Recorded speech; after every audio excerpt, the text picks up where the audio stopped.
Hey guys, this is Dr. Joe Borio with this week's Thought Flash. I wanted to talk to you today a little bit more on educating people towards better health with chiropractic care. One of the best quotes I've read, I've talked about it before, it's by Francis Bowen. He was the chair of philosophy at Harvard College, and he said that the human body is not an organism, it is an intelligence served by organs. And that is B.J. Palmer all the way, that your body is more than this. Your flesh is only serving the intelligence, that eternal part of you that existed at the time when the universe was created, and the flesh is only serving that intelligence. We have to understand that truly, as deep as that is, and that's something maybe that really only chiropractors will understand or fully own, that is what we're about. That is the true principle of what BJ and Dee Dee were actually working with. That's exactly what they talked about over and over and over. Now, when we take that, we understand that that intelligence actually resides in every cell of the body. What coordinates that intelligence is the brain and the nervous system. So the brain and the nervous system basically coordinate those impulses, those messages, to go out throughout the spine and tell the body what to do and how to function. So it's your job as a chiropractor to ensure that all those messages get where they're supposed to go throughout the body all the time. Because we use the spine regularly all the time. What happens?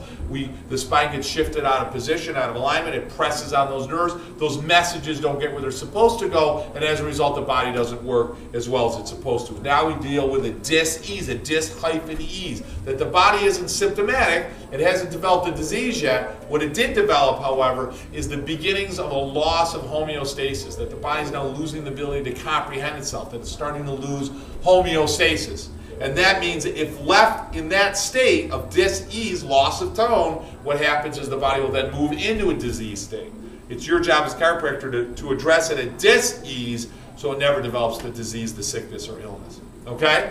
So not that you guys, I know I'm preaching to the choir, most of the people watching these things already understand it, but it's good to talk about it again, right? So one of the things that I wanted to share with you is that I use a lot of examples on Monday night. And I'll tell you, Joe Felicia was a perfect example. I've got Joe Felicia's health talk, and this is where I got this from many years ago with Renaissance. Joe Felicia used a lot of different examples. So what better example than a telephone wire? These are pretty easy, so talk to people that work for the telephone company. They still have these.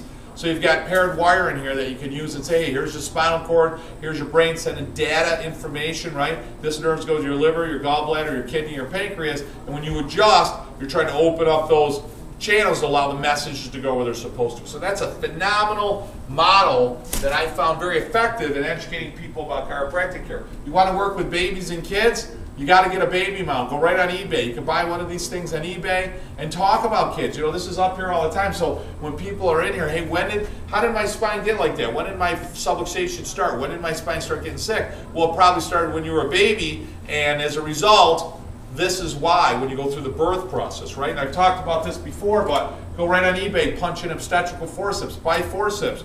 Show them what the birth process is like, right? You can get an obstetrical vacuum extractor. Show them what the birth process is like. You want to start working on kids, show them what it is like, obviously, to go through the birth process. This is another model. I got that on eBay, right? And this is teeth. So I equate what we do. We do more of a CBP, more of a structural adjustment in the office. So our goal is to make the spine straighter, healthier, have more normal curves. So what do we use? We use models that they can anchor to. They can relate something to this, right? So they can say, hey, this is teeth. Well, who do you see when your teeth are crooked? An orthodontist. What do? They straighten your teeth. How do they do that? Through braces. Well, how do they work? Well, you go in for a chiropractic adjustment. You get adjusted every couple of weeks or month. They tighten them up, changes the shape of the brace, which puts more force on the tooth, which remodels the ligament, right? So the same is true with your spine. When your spine's crooked or out of alignment, right?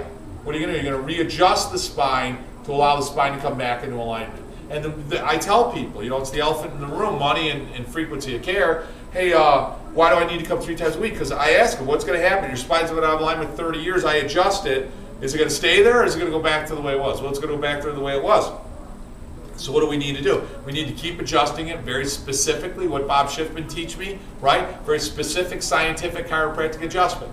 Specific scientific chiropractic adjustment. Get used to speaking in those terms. Listen, I'm not laying you down, whipping it and cracking it and ringing it. I'm doing a very specific adjustment, at least I hope you are, to a segment of the spine to allow that segment to function better. And when you do that adjustment, tell the patient, listen, Bob, that adjusted really well, and that area goes to the pancreas, the liver, the kidney, and the adrenal glands. And that's going to allow the body to function better and work better, and that's going to allow better flow of messages through the body. Start getting into those conversations, and you need to do that regularly. Why? Because we're in an open setting, so not only are they going to hear it, but they're going to hear it, and the people sitting out there are going to hear it, and you're going to be talking like that all day long, all month long, all year long, all career long. You're going to be talking like that all the time. So when a patient comes in, think of this as a pool. They're going to get dipped. You're submerged in the philosophy and principle and the science of chiropractic.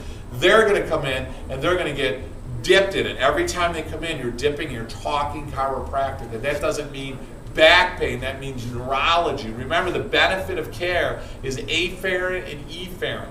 The benefit of getting an adjustment, it means that the brain can talk better to the body and the body can talk better to the brain. Speak in those terms. Understand that you shouldn't use vocabulary or examples or explanations that exceed really 5th or 6th grade. That's the level of understanding that most people have when it comes to the anatomy and physiology of your body. So use examples that they're going to understand. What's another great example? Here's a garden hose. I cut a section of garden hose. Bob, listen, if this is your nerve, here's your liver on this end, and here's your brain, and I step on the hose, right? What's going to happen to the flow of information that goes to the liver? Right? What's going to happen to the flow of it? Well, it's not going to get there. So what's going to happen to the liver? Right, so what do we need to do?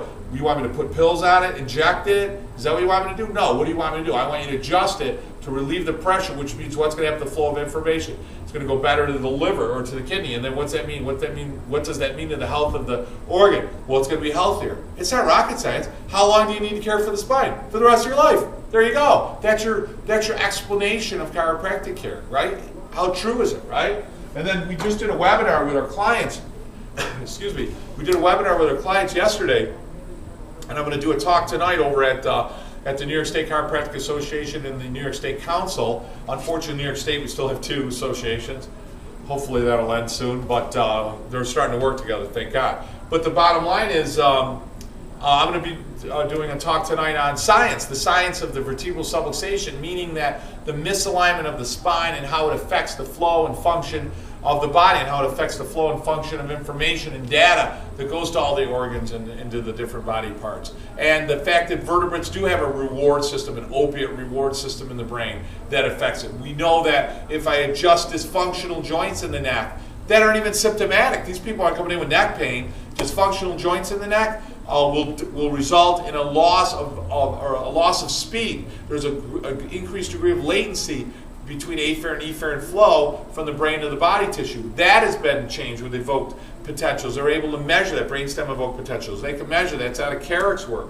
We're also seeing studies that show ear infections, asthma, Crohn's, and ulcerative colitis. All have been significantly reduced, cured, corrected by restoring nerve function. When people say, well, how does crack in your back affect it? You got to stop and say, Bob, it's not the crack, it's not the pop. It's the fact that, what am I moving? Ask them questions.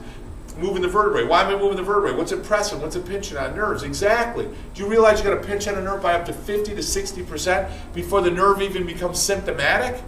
You could be pre-spondylitic, meaning the nerve could be hypersensitive, which greatly affects the nerve's ability to inhibit, which causes loss of inhibition of sympathetics, makes you sick.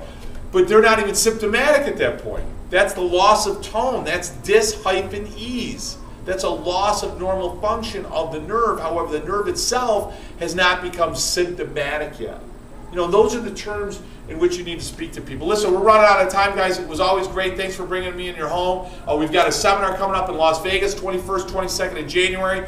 Please, I really insist, anyone out there that loves what we're doing or our thought flashes, wants to practice principal chiropractic, give us a call. I'm going to be at CalJam second week of February. So go to caljam.org, sign up for that. Listen, guys, this has been Dr. Joe Borio. May your innate flow from above down, inside out. Have a great week.